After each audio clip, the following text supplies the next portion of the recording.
नमस्कार दोस्तों, स्वागत करता हूं आपका मैं अपने इस YouTube चैनल में।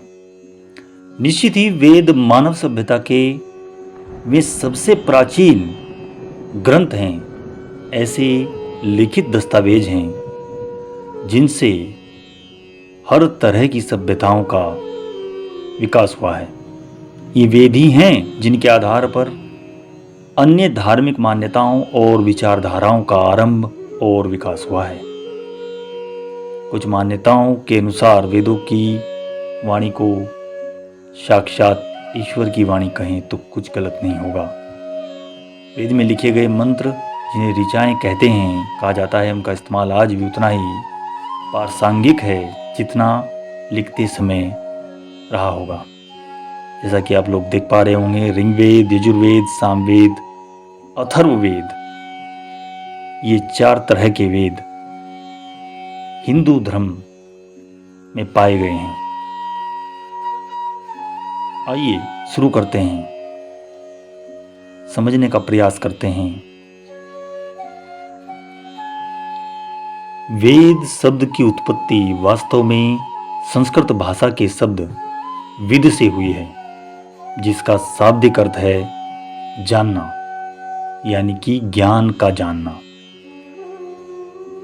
अगर वेदों के इतिहास की बात करें तो वेदों का इतिहासकारों के अनुसार 1500 से 1000 ईसा पूर्व के आसपास के समय में वेदों की रचना बताई गई है। यूनेस्को ने भी 1800 से 1500 ईसा पूर्व में रची गई ऋग्वेद की 30 पांडुलिपियों को सांस्कृतिक धरोहर की श्रेणी में रखा है। तो स्वयं ब्रह्मज्ञान के तौर पर भाषित, आइए पहले वेद पर चर्चा करते हैं, संक्षिप्त चर्चा करते हैं ऋग्वेद के ऊपर। जैसा कि नाम से ही समझ सकते हैं, ऋक अर्थात स्थिति और ज्ञान। इसमें भौगोलिक स्थिति और देवताओं के आह्वान मंत्रों के साथ बहुत कुछ और भी कुछ मिलेगा। ऋग्वेद की ऋचाओं में देवताओं की प्रार्थना, स्तुतियाँ और देवलोक में उनकी स्थितियों का बहुत ही सुंदर वर्णन है। इसमें जल चिकित्सा, वायु चिकित्सा, शोक चिकित्सा, मानस चिकित्सा और हवन द्वारा चिकित्सा आदि की भी जानकारी मिलती है। और जैसा कि हम लोग जब भी वेदों का जिक्र करते हैं तो ऋग्वेद प्रथम स्थान पर नाम लिया जाता है।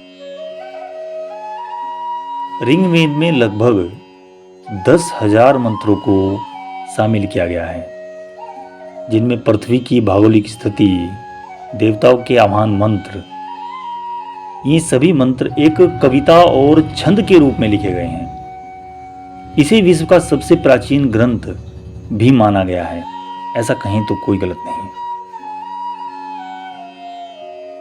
सामने ही हम देख पा रहे हैं यजुर्वेद। यजु अर्थात गतिशील, आकाश एवं क्रम। यजुर्वेद में यज्ञ की विधियां और यज्ञों में प्रयोग किए जाने वाले मंत्र हैं। यज्ञ हवन से हम सभी लोग परिचित हैं और ये कितनी महत्वपूर्ण भूमिका निभाते हैं हमारे हिंदू धर्म में। तो ये एक ऐसा ज्ञान का स्रोत है जिसके बारे में कहने की कोई जरूरत है नहीं। यज्ञ के अलावा तत्व ज्ञान का वर्णन भी यजुर्वेद में मिलता है। तत्व ज्ञान अर्थात रहस्यमय ज्ञान, ब्रह्मांड, आत्मा, ईश्वर, पदार्थ का ज्ञान। इस वेद की 2 शाखाएं भी बताई गई हैं, जैसा कि उल्लेख भी है और हम पढ़ते भी हैं, जिनका नाम है शुक्ल और कृष्ण। दोस्तों, इस वेद के 40 अध्यायों में 3750 गद्यात्मक मंत्र हैं। ये मंत्र यज्ञ की विधियां और यज्ञ में प्रयोग किए जाने वाले मंत्र हैं। और तत्वज्ञान का वर्णन भी इस वेद में मिलता है। और अब आगे बढ़ते हैं और सामवेद की तरफ आते हैं। शाम का अर्थ है रूपांतरण, संगीत, सौम्यता, उपासना। इस वेद में ऋग्वेद की ऋचाओं का संगीतमय रूप है। इसमें संगीत की उपासना है, जिसमें 1875 मंत्र हैं। साथ ही साथ मेरे परम मित्रों, मैं आपको बताता चलूं, सामवेद में इंद्र देवता के बारे में भी थोड़ा जिक्र मिलता है। इसी से शास्त्रीय संगीत और नृत्य का भी जिक्र प्राप्त होता है। इस वेद को संगीत शास्त्र का मूल माना जाता है। इसमें संगीत के विज्ञान और मनोविज्ञान का वर्णन भी निश्चित ही पाया गया है। आइए अब धीरे धीरे इस वेद के ऊपर भी चर्चा करते हैं। एक संक्षिप्त चर्चा अथर्ववेद पर। वेदों की श्रृंखला में सबसे आखिरी वेद है अथर्ववेद। इसमें गुण, धर्म, आरोग्य के साथ यज्ञ के लिए कवितामय मंत्र, जिनकी संख्या लगभग 7260 है, जो लगभग 20 अध्यायों में है, शामिल है। इसमें रहस्यमय विद्याएं, जादू, चमत्कार आदि के मंत्र भी सिद्ध किए जाते हैं। बहुत सारे इस तरह के तांत्रिक प्रक्रियाएं, इस तरह की चीज़ें भी यहाँ पर मिलती हैं। निश्चित ये बहुत ही काम का ग्रंथ और शामिल किया गया है इसे चौथे वेद के स्थान पर। साथ ही साथ मैं आपको बताता चलूं, थर्व का अर्थ है कंपन और अथर्व का अर्थ है अकंपन।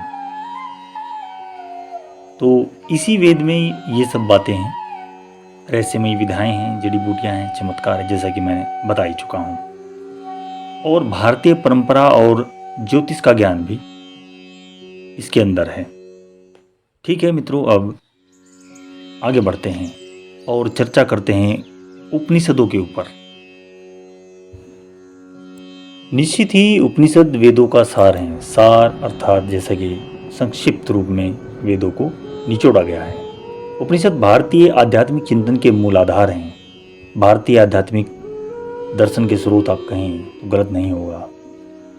ईश्वर है या नहीं, आत्मा है या नहीं, ब्रह्मांड कैसा है, इस तरह की सारी बातें, जो गंभीर तत्व ज्ञान की बातें हैं, योग से जुड़ी हुई, ध्यान से, समाधि से, मोक्ष से आदि की बातें उपनिषद में मिलेंगी। बहुत ही काम की चीजें। उपनिषदों को प्रत्येक धर्म में पढ़ा जाता है ऐसे तो, लेकिन हिंदू धर्म में इसका खास महत्व है और सभी हिंदुओं को इसको पढ़ना भी चाहिए। निश्चित ही मित्रों, उपनिषद को पढ़ने से ईश्वर, आत्मा, मोक्ष और जगत के बारे में सच्चे ज्ञान की प्राप्ति होती है। इसलिए उपनिषद को पढ़ना बहुत ही ज़रूरी होता है। ठीक है, अब थोड़ा सा और आगे बढ़ते हैं और बात करते हैं। आखिरकार एक जिक्र आता है वेदांत क्या है और क्या इसका लिंक है। वेदों के अंतिम भाग को वेदांत कहते हैं। आइए इस पर थोड़ी सी बात करते हैं। तो मित्रों, सरलता से कहें तो वेदों के अंतिम भाग को वेदांत कहते हैं, जैसे कि बात हो चुकी है, और वेदांतों को ही उपनिषद कहते हैं। इन्हीं उपनिषदों के भी कुछ एक संख्याएं हैं, लगभग 108 हैं, लेकिन मुख्य रूप से 12 माने गए हैं। ईश, केन, कंठ, प्रश्न, मुंडूक, मांडुक्य, तैतरीय, ऐतरीय, छांदोग्य, बृहदारण्यक, कौशितिकी और श्वेतर। ऐसा करके ये मुख्य रूप से 12 नाम लिए जा सकते हैं। और आगे बढ़ते हुए दोस्तों बात करेंगे षष्ठ दर्शन के ऊपर। आखिरकार षष्ठ दर्शन क्या है? वेद से ही निकला षष्ठ दर्शन है। वेद और उपनिषदों को 6 ऋषि मुनियों ने पढ़ा और एक दर्शन गढ़ा। इसे भारत का षष्ठ दर्शन कहते हैं।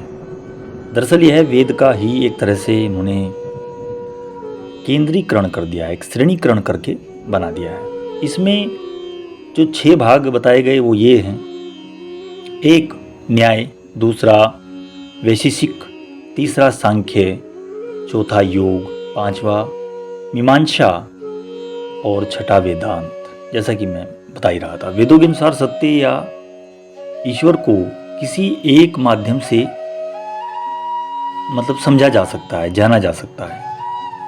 ये उनका निचोड़ निकाला गया है। ऐसे ही जब हम आगे बढ़ते हैं तो गीता क्या है? महाभारत के 18 अध्यायों में से एक भीष्म पर्व का हिस्सा गीता। गीता में कुल 18 अध्याय हैं। 10 अध्यायों के कुल श्लोक संख्या 700 हैं। वेदों के ज्ञान को एक तरह से नए तरीके से भगवान श्री कृष्ण ने अपने मुख से एक ऐसी वाणी के रूप में प्रस्तुत किया जो कि एक निचोड़ दे दिया पूरा। एक पॉकेट निचोड़ है। गीता जो हिंदुओं का एक ऐसा ग्रंथ जो कि सर्वमान्य एकमात्र ग्रंथ है। किसी के पास अगर थोड़ा सा भी समय हो, अगर ज़्यादा ना पढ़ पाए तो गीता तो जरूर ही पढ़ना चाहिए, समझना चाहिए और अपने जीवन में उतारना चाहिए। गीता में भक्ति ज्ञान और क्रम मार्ग की चर्चा की गई है। नियम धर्म क्रम हर चीज़ के बारे में बहुत ही अच्छे तरीके से बताया गया। जितनी बार आप गीता पढ़ेंगे उतनी ही बार वो ज़्यादा अच्छे तरीके से समझ में आती जाएगी। ठीक है, थोड़ा सा आगे भी बढ़ते हैं। ठीक है, ग्रंथों के सार में क्या है, इस बात को संक्षिप्त में समझने का प्रयास करते हैं। ग्रंथों में ईश्वर के बारे में बताया गया है। परमात्मा एक ही है, जिसे कुछ लोग सगुण साकार तो कुछ लोग निर्गुण निराकार कहते हैं। हालांकि वह अजन्मा अप्रकट है। उनका ना कोई पिता है ना कोई पुत्र है। वह किसी के भाग्य या क्रम को नियंत्रित नहीं करता। ऐसा ग्रंथ का निचोड़ है। न कि वह किसी को दंड या पुरस्कार देता है। उनका न तो कोई प्रारंभ है और न ही अंत। वह अनादि और अनंत है। उनकी स्थिति और उनकी उपस्थिति से ही संपूर्ण ब्रह्मांड चलता है, चलायमान है। ऐसा करके इसके सार के रूप में लिया गया है। और अंत में सबको ब्रह्म में ही लीन हो जाना है, ईश्वर में ही लीन हो जाना है। ब्रह्मांड के बारे में कुछ बातें हैं। यह दिखाई देता है, फैलता है, दूसरी ओर से सिकुड़ता भी जा रहा है। लाखों सूर्य तारे और धरतियों का जन्म है तो उसका अंत भी है। जो जन्मा है वह मरेगा तो सही। ऐसा ब्रह्मांड के बारे में इसमें बताया गया है। आत्मा के बारे में बताते हुए आत्मा का स्वरूप परमात्मा के समान है। जैसे सूर्य और दीपक में जो फर्क है उसी तरह आत्मा और परमात्मा में फर्क है, यानी कि थोड़ा भेद भी बताया गया है। आत्मा के शरीर में होने के कारण ही शरीर चलता है। ठीक उसी तरह जिस तरह संपूर्ण धरती, सूर्य, ग्रह, नक्षत्र और तारे भी उस एक परम पिता की उपस्थिति से ही संचालित होते हैं। निश्चित ही आत्मा का न जन्म होता है और न ही मृत्यु होती है। आत्मा एक शरीर को छोड़कर दूसरा शरीर धारण करती है। यह आत्मा अजर है और अमर है। आत्मा को प्रकृति द्वारा 3 शरीर मिलते हैं। ऐसा वेदों का मूल सार या इन ग्रंथों का सार दिखाई पड़ता है।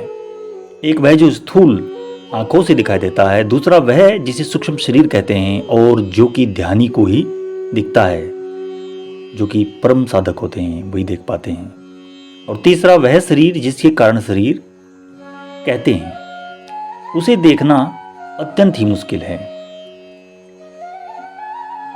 ये मुश्किल अवस्था है। बस उसे वही आत्मा महसूस करती है जो कि उसमें रहती है।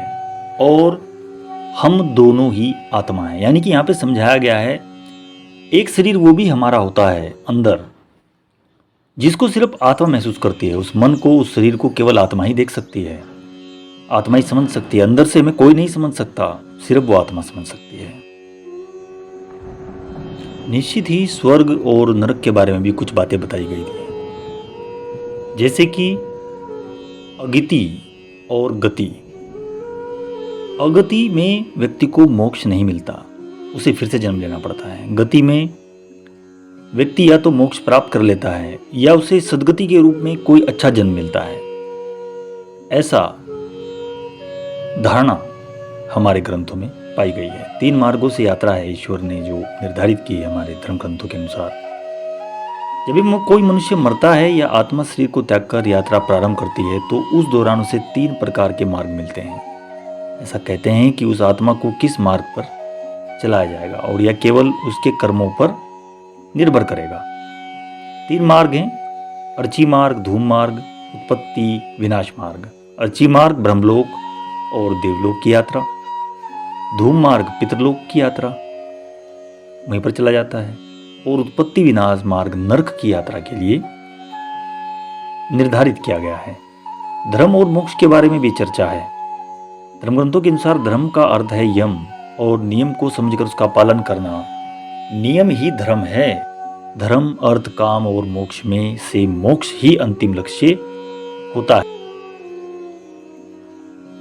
हे मित्रों, ऐसे ही आप व्रत और त्योहार, तीर्थ के बारे में, संस्कार के बारे में, अलग अलग तरह के पाठ कराए जाते हैं उनके बारे में, धर्म, कर्म, सेवा, दान, दक्षिणा, यज्ञ, हवन, मंदिर जाना, संस्कार विधि, संध्या विधि, धर्म की सेवा, मंत्रों के बारे में, ये सभी से जो निकला है, यहाँ तक कि प्रायश्चित से लेकर के आखिर तक, अंत तक, जहाँ तक भी व्यक्ति जाता है, ये सभी हमारे धर्म ग्रंथों में